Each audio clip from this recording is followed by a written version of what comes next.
Nous sommes dans la septième unité, leçon 2. On parle des diagrammes trompeurs. Des diagrammes trompeurs sont des diagrammes qui sont manipulés pour souligner certaines parties du diagramme et ce n'est pas toujours la meilleure représentation des données. Alors ici, on a deux différents diagrammes à bande. En fait, les deux diagrammes donnent exactement les mêmes informations. C'est basé sur les mêmes données.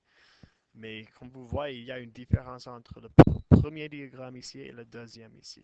Le diagramme trompeur dans ce cas sera le deuxième ici, ou celui de droite.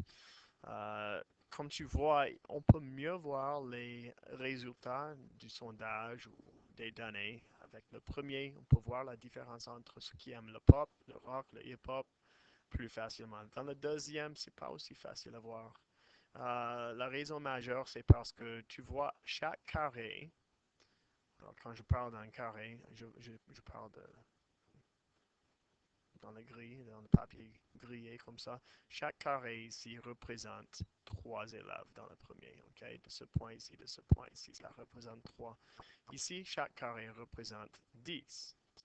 Alors, quand vous avez une petite classe de seulement, je sais pas, une trentaine, une vingtaine d'élèves, et tu as juste un carré pour représenter 10 élèves, tu ne peux pas vraiment voir une grande différence. Si tu dessines une ligne ici, il n'y a pas vraiment une grosse différence entre ici, où la musique le moins populaire et la musique la plus populaire. Il n'y a pas une très grosse différence.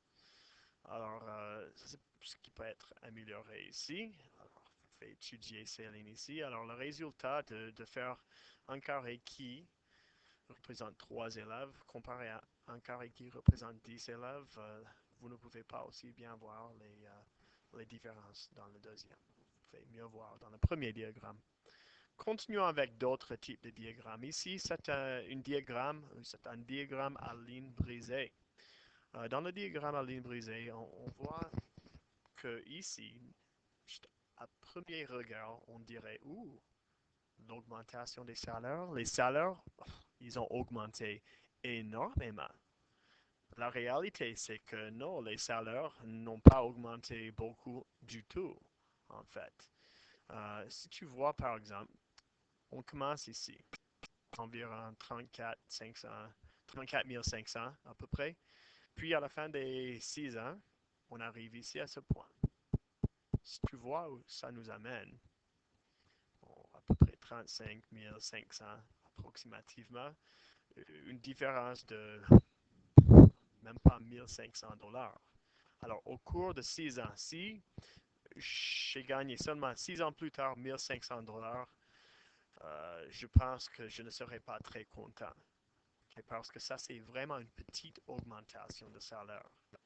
Mais quand tu regardes l'augmentation rapide comme ça, à premier regard, tu dirais, oh, c'est une augmentation très rapide. Mais ce n'est pas. Alors, la raison pour laquelle c'est un diagramme trompeur, c'est parce que ça donne euh, de l'information fausse euh, jusqu'à ce que tu regardes bien l'axe vertical pour voir comment ils ont joué avec le nombre. Ça commence même pas à zéro ici. Et puis, ça monte seulement par 200 $ à chaque carré, ce qui donne l'impression que euh, l'augmentation de salaire était super rapide. Mais ce n'est pas le cas. Ici, on a un diagramme circulaire qui donne nos boissons préférées. D'habitude, avec un diagramme circulaire, on devrait toujours donner les pourcentages. Mais c'est plus que ça. Le diagramme trompeur ici, tu vois, le lait est retiré un peu ou bien est placé d'une... ou bien, ce que je veux dire que c'est une partie du diagramme est traitée différemment. Alors le lait n'est pas attaché au diagramme circulaire. Alors les yeux sont attirés à cette partie du diagramme et donnent l'impression que le lait est la boisson préférée. La réalité, c'est que ce n'est pas la boisson préférée. Selon ce diagramme ici, le secteur de l'eau est plus grand. Mais on ne voit pas ça tout le temps parce que cette partie a été traitée différemment. Alors, il faut faire attention à ce genre de diagramme aussi. Ici, on a un pictogramme. Comme vous voyez, il y a une petite légende ici. Un cornet représente 3 élèves. Alors, si on compte le nombre de cornets ici, on voit qu'il y a 4 cornets, ce qui représente 12 élèves, n'est-ce pas? Alors, ça égale 12. Ça veut dire que 12 élèves préfèrent la crème glacée au chocolat. Ici, s'il y a 2 cornets, ça veut dire qu'il y en a 6. Ici, avec ces 3 grands cornets, chaque cornet représente toujours 3 élèves. Ça veut dire que 9 élèves préfèrent la crème glacée par Barba Papa.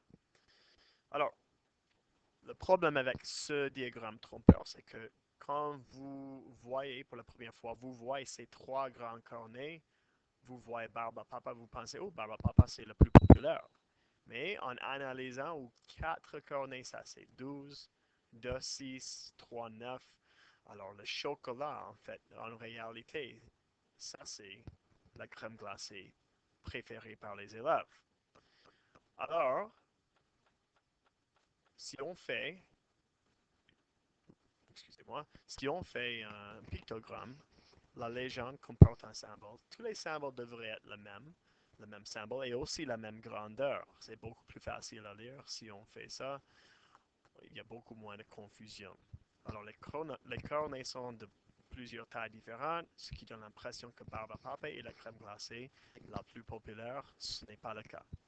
Alors, ça, c'est une introduction